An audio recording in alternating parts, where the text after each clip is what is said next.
Welcome to Paul's Passive House.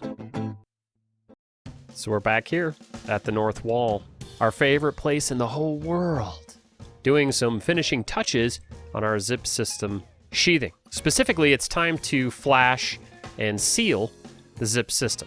Now, for those of you that are wondering, the zip system liquid flashing is much more expensive than the flashing tape. So if you have the ability to use the tape, you should, in all cases. However, the zip system liquid flashing is more applicable in certain instances. So you might find yourself using it whether you want to or not.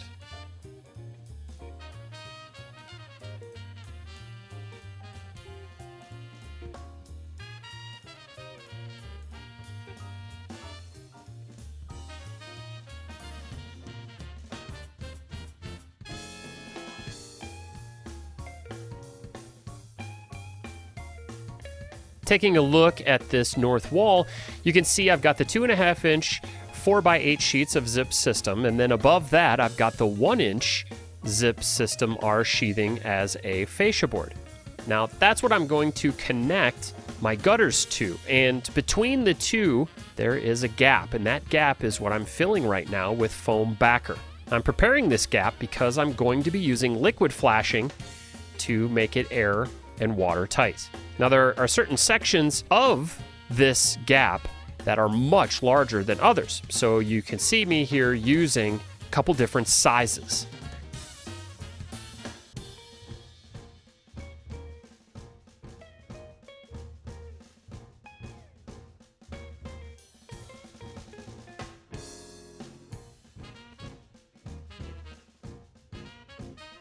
And now it's finally time for me to start with the liquid flashing. A word to the wise, if you are using zip system liquid flashing, it is much easier to work with if you have a caulking gun that's rated at 11:1, meaning it's much easier to distribute the caulk because it's got a gear ratio at 11:1. There's 9:1, 11:1, there's a bunch of different ones.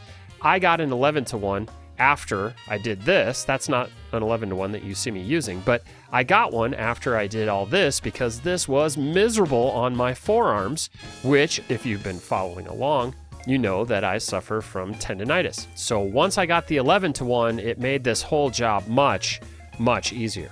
One thing I can say about the liquid flashing is that it is very easy to trowel. It's pretty usable material. Now I just use a cheap plastic putty knife, but you don't need much, and it's really easy to work with. You can push it into places. It's really sticky, and it forms really well. It holds shape really well, so it doesn't flow very easily, but it is surprisingly spreadable.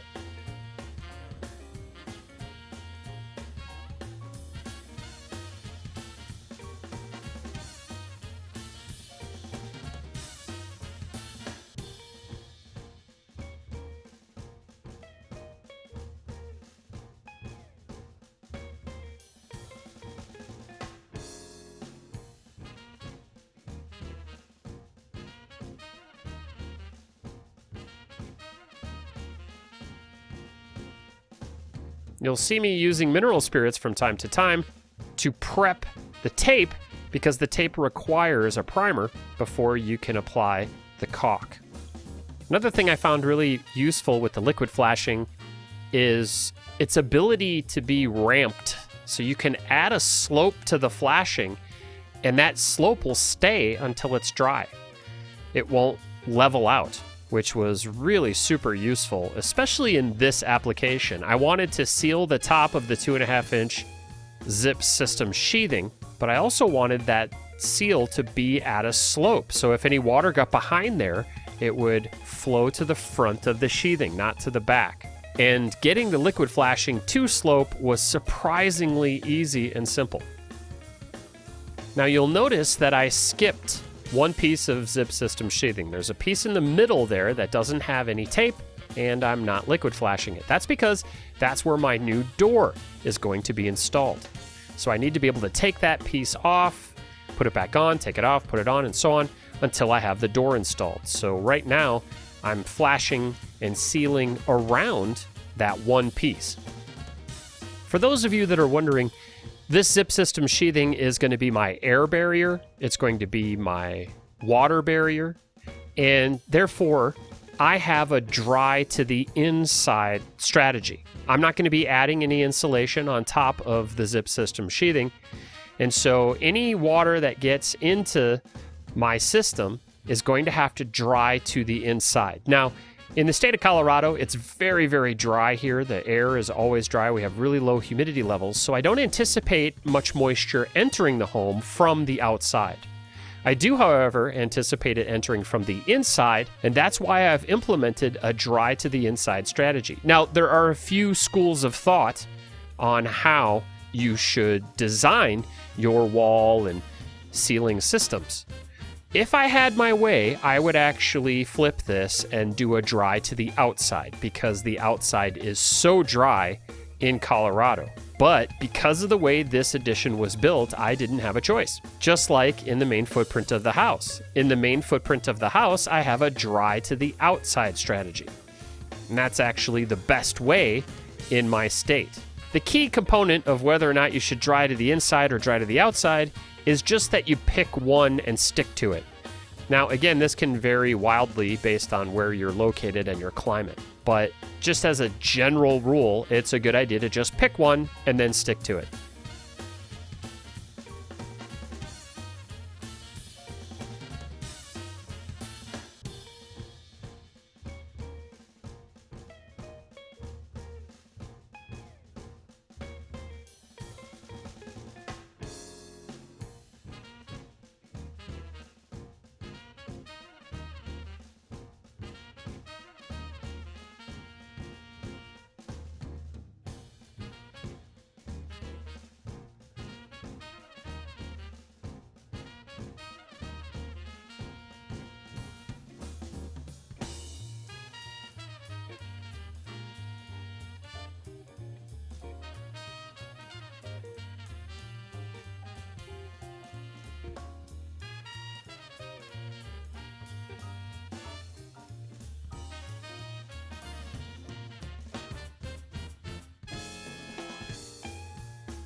Some of you may be wondering why I stopped working on the top end and started working on the screw holes. And that's because I was at the very end of a liquid flashing tube and I didn't want to run out in the middle of application.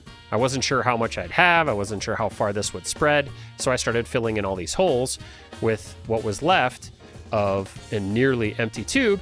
And now I have a brand new tube for this top piece.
Now, by far, sealing the bottom edge of this zip system is the hardest. Luckily, though, as I mentioned before, the liquid flashing is very easy to manipulate and trowel into place. And once you put it in place, it sticks. It doesn't sag, it doesn't level, it doesn't drip.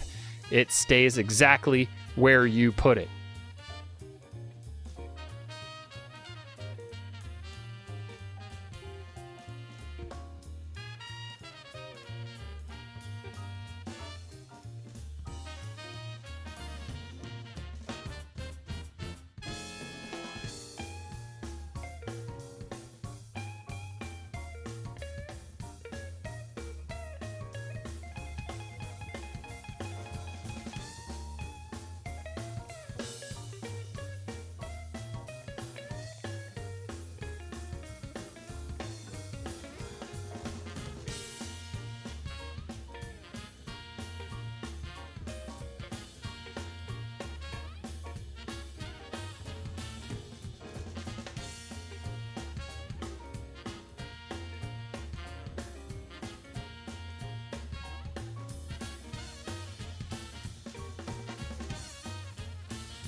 Well, I have said pretty much all I can say about installing Zip System liquid flashing. So I'm going to tell you a story, and hopefully this is an encouraging story for you. You'll notice here real quickly that I am removing all of that bug screen that I told you about earlier. Originally, I was going to use that bug screen to keep bugs out of the bottom sill plate and the polyiso that's attached to the back of this Zip System sheathing. But as I was scouting out this project, I realized, well, it's just not going to be feasible to keep it. So anyway, I often hear, and if you've been following along, you've heard me gripe about this before, people ask me, why are you doing all this work? Like, what's the point? It seems like an awful lot of work. Or they say, so like, what's the benefit of doing all this?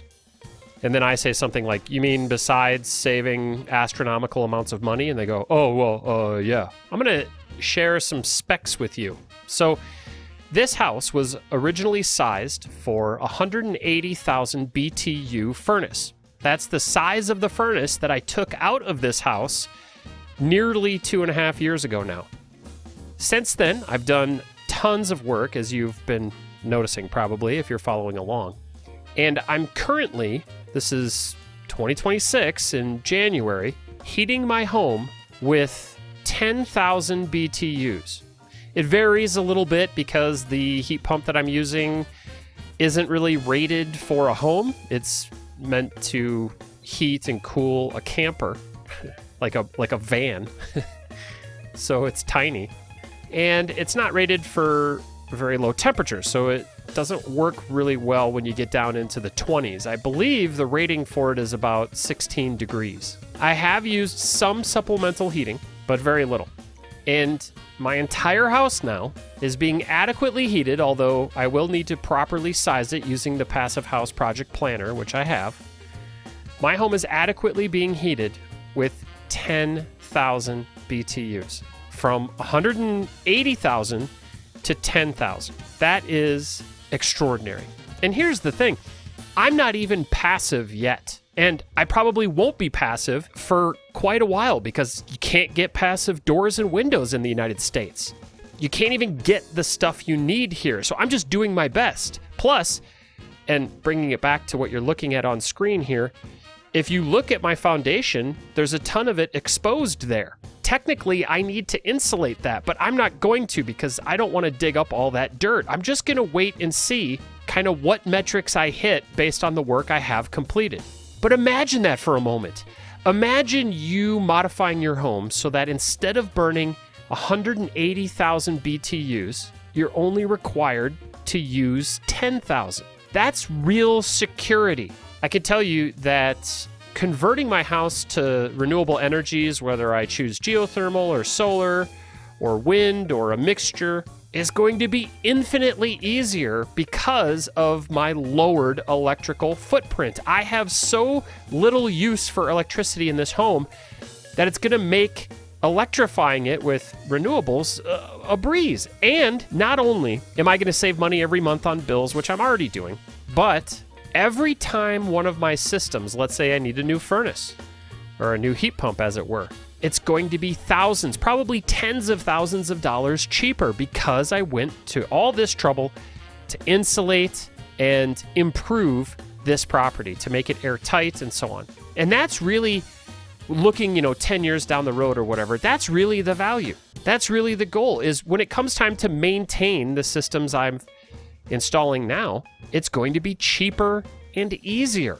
So I just wanted to share that with you. That's been some metrics that I've been working on this winter. You're looking at footage from last winter, right? But now now it's a whole year later.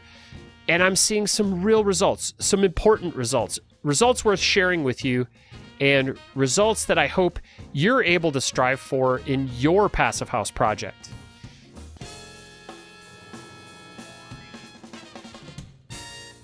If you'd like a free energy efficiency consultation, please email me at paulspassivehouse@gmail.com.